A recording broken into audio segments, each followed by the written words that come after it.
सरकार जहां अपनी लायबिलिटीज को कम करने की कोशिश कर रही है, वहीं अचानक finance minister Shrimati Nirmala Sitharaman budget 2026 के अपने भाषण में एक ऐसी अनाउंसमेंट करती हैं जिसके बारे में आम आदमी ने शायद ही कभी सुना हो। CCUS. CCUS. CCUS. CCUS. CCUS.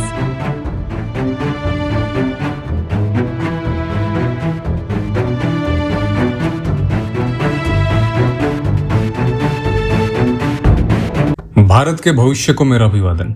स्वागत है आप सबका CTRD में। साथियों, फाइनेंस मिनिस्टर का ये अनाउंसमेंट कि वो 20,000 करोड़ एलोकेट करने वाले हैं CCUs के लिए, यह अपने आप में एक बहुत महत्वपूर्ण अनाउंसमेंट है। इस अनाउंसमेंट के साथ भारत ने अपने 2070 तक नेट जीरो एमिशन के लक्ष्य को हासिल करने के लिए एक मजबूत कदम बढ़ाया है। आपके एग्जाम के पॉइंट ऑफ व्यू से यह बजट अनाउंसमेंट तो इम्पोर्टेंट है ही, साथ में इसके टेक्नोलॉजिकल एस्पेक्ट्स भी बहुत इंपॉर्टेंट है। आज हम बात करेंगे CCUs के टेक्निकल एस्पेक्ट्स पे और हम देखेंगे कि भारत में अभी यह टेक्नोलॉजी अभी किस स्तर पर है। हम पब्लिक और प्राइवेट सेक्टर में हो रहे डेवलपमेंट्स को एक नजर देखेंगे। आज के भारत में जहां रिन्यूएबल एनर्जी का शेयर इंडिया की ओवरऑल इलेक्ट्रिसिटी मिक्स में या ओवरऑल पावर मिक्स में बढ़ता जा रहा है, वहीं पर कुछ सेक्टर्स ऐसे हैं जहां पर इलेक्ट्रिसिटी के अलावा डीकार्बनाइजेशन बेहद मुश्किल है। यानी उन सेक्टर्स में जहां तक इलेक्ट्रिसिटी सप्लाई की बात है या पावर की बात है, वहां तक तो रिन्यूएबल एनर्जी अपना रोल प्ले करती है, लेकिन उसके बाद के जो प्रोडक्शन प्रोसेसेस होते हैं वहां पर अभी भी डीकार्बनाइजेशन करना संभव नहीं हो पाया है।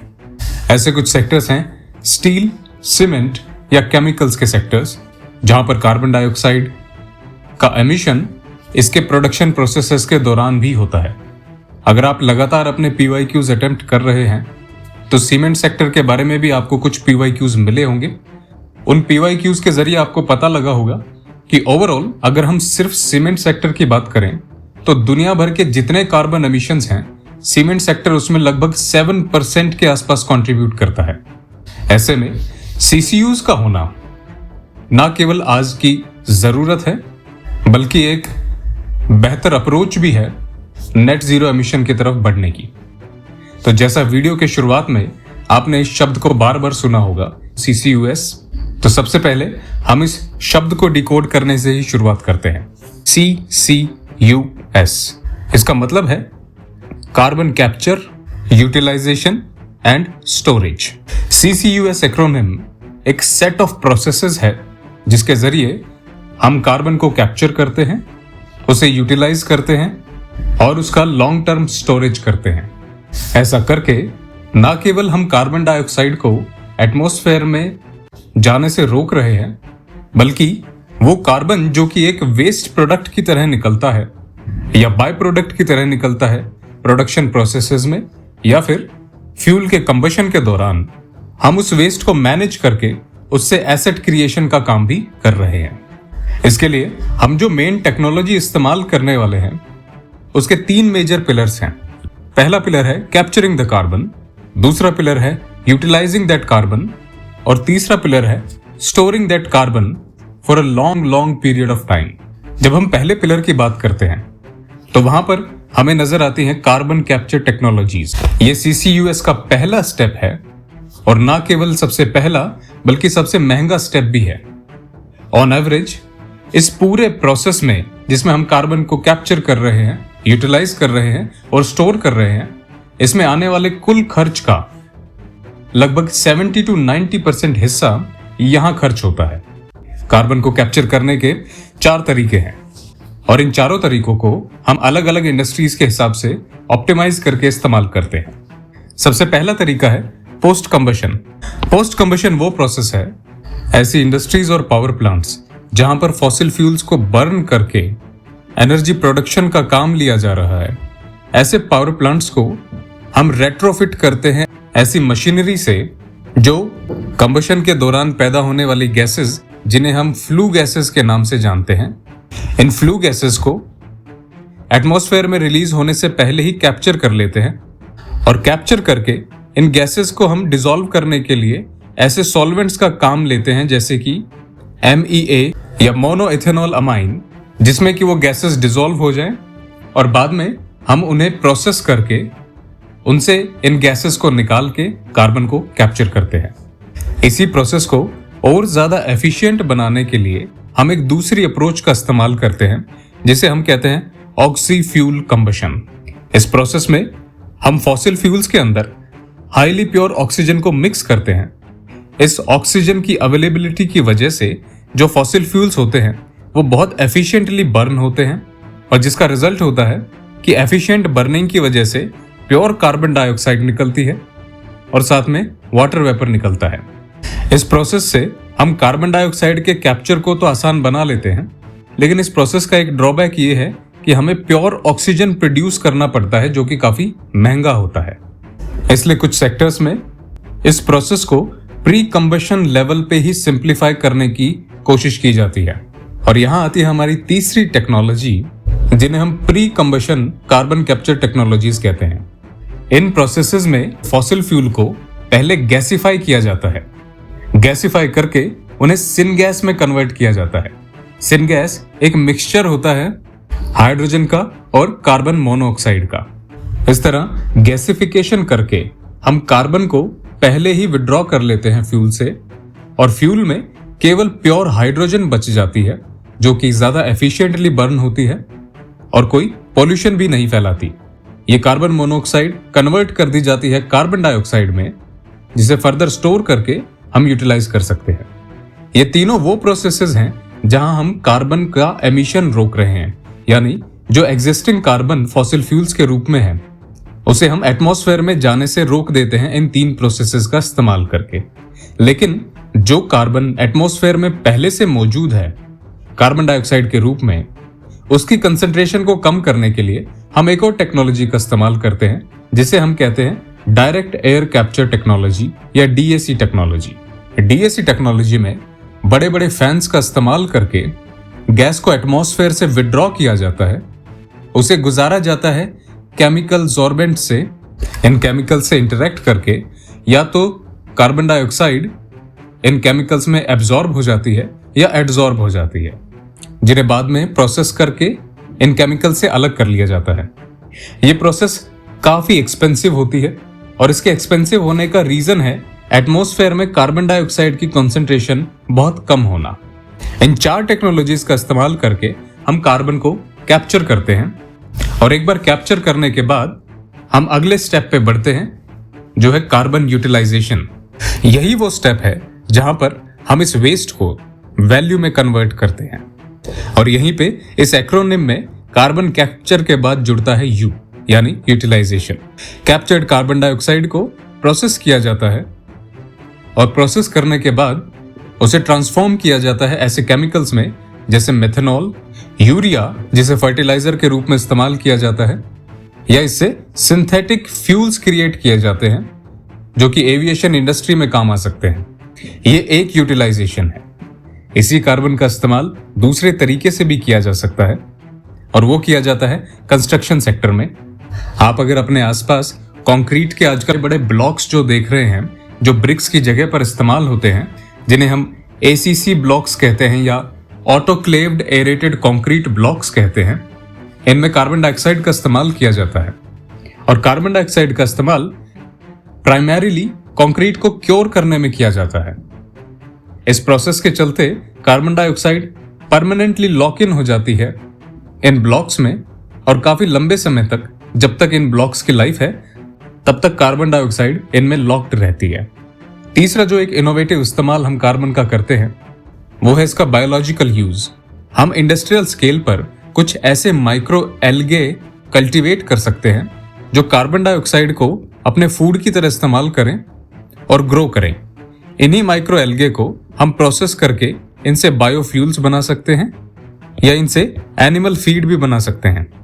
इस तरह जो कार्बन आपने कैप्चर किया उसका प्रॉपर यूटिलाइजेशन हुआ और एक इकोनॉमिक वैल्यू जनरेट हुई। जहां कार्बन यूटिलाइजेशन एक इकोनॉमिक वैल्यू जनरेट करने का अच्छा तरीका है, वहीं पर इसके साथ जुड़ी हुई समस्या ये है कि इस तरह से कार्बन रिसाइकल हो रहा है। हम इसे एटमॉस्फेयर से विड्रॉ तो कर रहे हैं या एटमॉस्फेयर में जाने से इसे रोक तो रहे हैं, लेकिन सिर्फ टेम्परेरीली। अगर हमें ग्लोबल वार्मिंग को रोकना है, हमें क्लाइमेट चेंज को रोकना है, तो हमें इसके लॉन्ग टर्म स्टोरेज का इंतजाम करना पड़ेगा। और यहीं पर आता है इस पूरी प्रोसेस का तीसरा पिलर, जो है कार्बन स्टोरेज।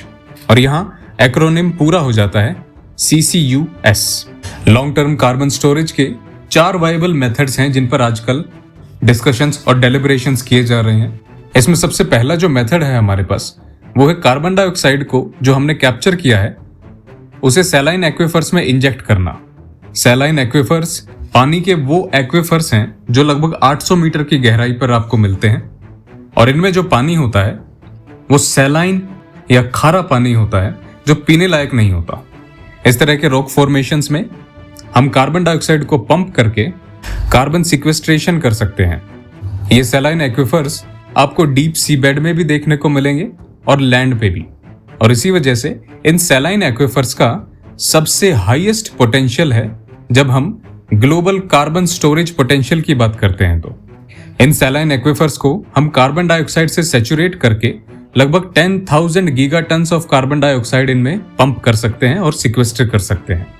सैलाइन एक्विफर्स के बाद जो दूसरा सबसे बेस्ट मेथड हमारे पास है वो है कार्बन डाइऑक्साइड को ऐसे ऑयल वेल्स में या ऑयल रिजर्व्स में पंप करना जो कि डिप्लीट हो चुके हैं, जिनसे सारा ऑयल निकाला जा चुका है।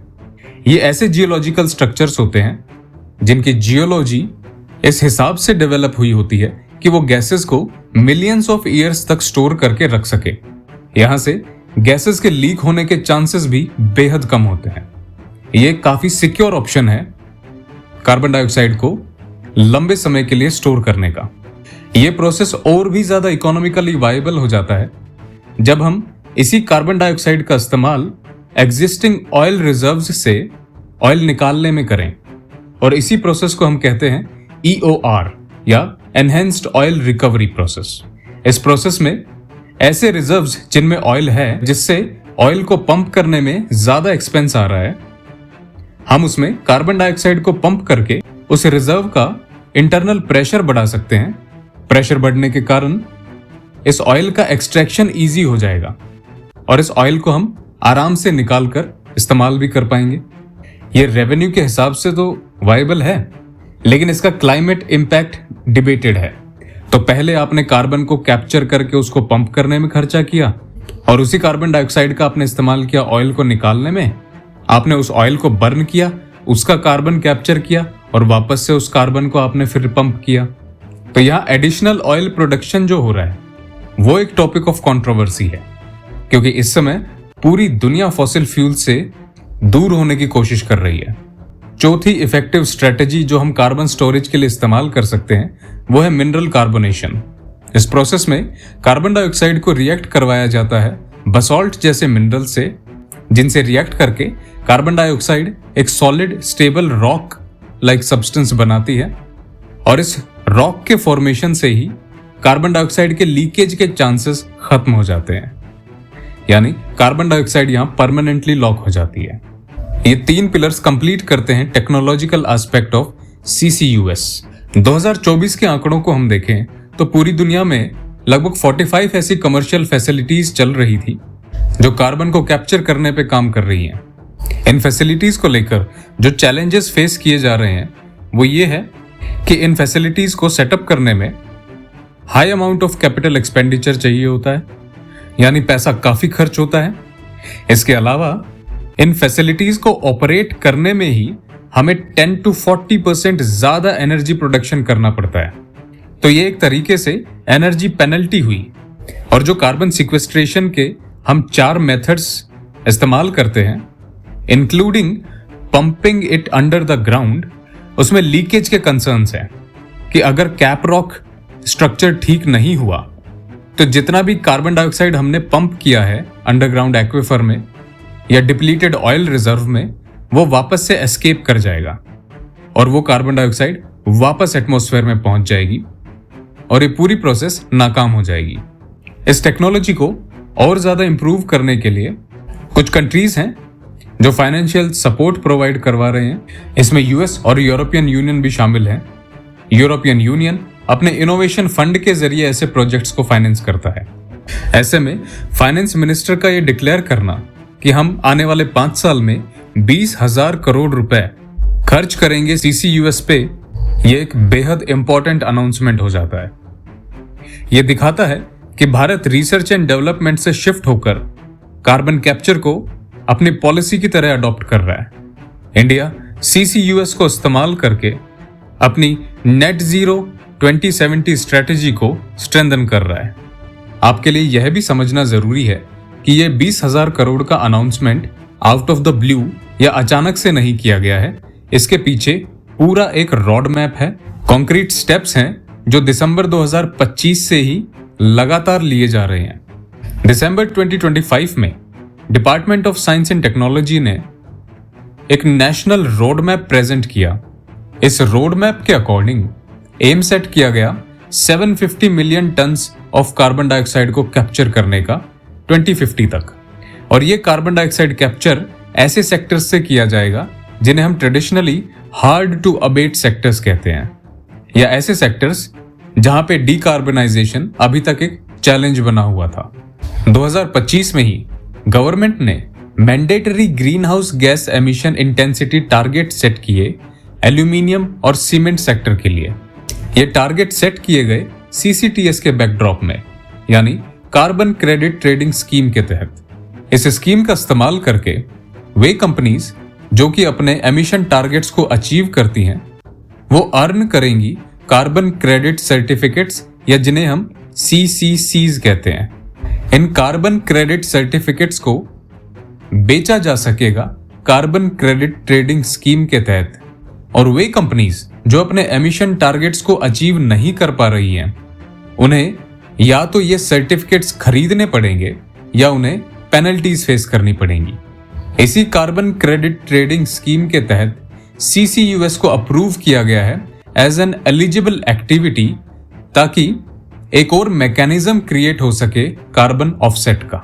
और इन सब एफर्ट्स का लेटेस्ट डेवलपमेंट आपको इस अनाउंसमेंट के रूप में मिलता है, जो 20,000 करोड़ एलोकेशन किया गया है across the sectors of steel, cement, power and refining. CCTS ना केवल एक वेल डिजाइंड स्कीम है, बल्कि ये एक इफेक्टिव मार्केट इंस्ट्रूमेंट बनकर भी उभरती है, जिसके तहत एफिशिएंट परफॉर्मर्स को रिवॉर्ड मिलेगा कार्बन क्रेडिट के रूप में, और जो पॉल्यूटर्स हैं उनको पे करना पड़ेगा।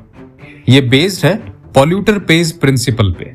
CCUS की इफेक्टिवनेस देखने के लिए गवर्नमेंट ने 5 CCU टेस्ट बेड्स बनाए।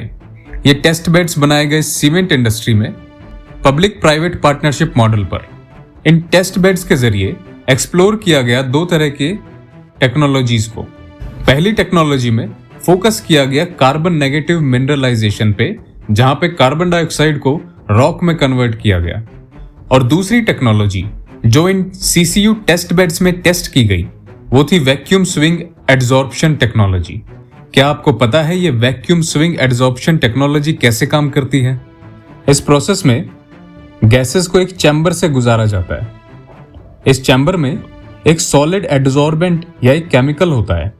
जब गैसेस इस चैम्बर से होकर गुजरती हैं, तो जो टारगेट गैस होती है, कार्बन के केस में कार्बन डाइऑक्साइड टारगेट गैस है, वो टारगेट गैस इस सॉलिड एडजॉर्बेंट पे एडजॉर्ब हो जाएगी, या कार्बन डाइऑक्साइड के मॉलिक्यूल्स इस सॉलिड एडजॉर्बेंट पे एडजॉर्ब हो जाएंगे, और बाकी नॉन टारगेट गैसेस जैसे ऑक्सीजन या दूसरी गैसेस वे इस चैम्बर से बाहर निकल जाएंगे। जब ये एडजॉर्बेंट सैचुरेट हो जाता है, तो इनलेट और आउटलेट दोनों को बंद कर दिया जाता है और इस्तेमाल किया जाता है एक वैक्यूम का, जिस वैक्यूम से इस कार्बन डाइऑक्साइड के मॉलिक्यूल्स को सक आउट कर लिया जाता है या हटा लिया जाता है इस एडजॉर्बेंट से। इस टेक्नोलॉजी में इस्तेमाल होने वाला एक पॉपुलर एडजॉर्बेंट है जियोलाइट। अब सवाल ये आता है कि भला हमारे जो पब्लिक सेक्टर यूनिट्स हैं, जो मैसिव स्केल पे ऑपरेट करती हैं, वे इस टेक्नोलॉजी पे क्या काम कर रही हैं, और पब्लिक सेक्टर के अलावा प्राइवेट सेक्टर में क्या काम हो रहा है? आपको जानकर अच्छा लगेगा कि 2025 में ही NTPC ने शुरुआत की भारत के पहले geological carbon dioxide storage well को खोदने से। पकरी बरवाड़ी झारखंड में एक कोल माइन है। उस कोल माइन की रॉक फॉर्मेशंस में ड्रिल किया गया ताकि एक एक्सेस क्रिएट किया जा सके कार्बन डाइऑक्साइड को पंप करने के लिए। ये लॉन्ग टर्म सिक्वेस्ट्रेशन की तरफ एनटीपीसी का पहला इनिशिएटिव है। स्टोरेज के अलावा यूटिलाइजेशन पर भी एनटीपीसी ने काम किया। एनटीपीसी के विंध्याचल प्रोजेक्ट में पहली बार कैप्चर्ड कार्बन डाइऑक्साइड का इस्तेमाल किया गया मिथेनॉल के प्रोडक्शन में। ओएनजीसी और आईओसीएल जैसे पब्लिक सेक्टर यूनिट्स भी कोलैबोरेट कर रही हैं एक मेजर सीसीयूएस प्रोजेक्ट पे, जहां पर कार्बन डाइऑक्साइड जो कैप्चर की गई है कोयली रिफाइनरी से जो गुजरात में मौजूद है, वो ट्रांसपोर्ट किया जा रहा है 110 किलोमीटर लंबी पाइपलाइन से ओएनजीसी की गंधार फील्ड में एनहेंस्ड ऑयल रिकवरी के लिए। जी हाँ, वही प्रोसेस जिसमें कार्बन डाइऑक्साइड को ऑयल रिजर्व में पंप कर उससे ऑयल एक्सट्रैक्शन किया जाता है। प्राइवेट सेक्टर की अगर बात करें तो टाटा स्टील ने भी 2025 में 2 डीकार्बनाइजेशन प्रोजेक्ट्स पे काम करना शुरू किया अपने स्टील और सीमेंट सेक्टर्स में। इनका फोकस कार्बन डाइऑक्साइड को वापस कार्बन मोनोऑक्साइड में कन्वर्ट करके उसे एज ए रिड्यूसिंग एजेंट इस्तेमाल करने पे है।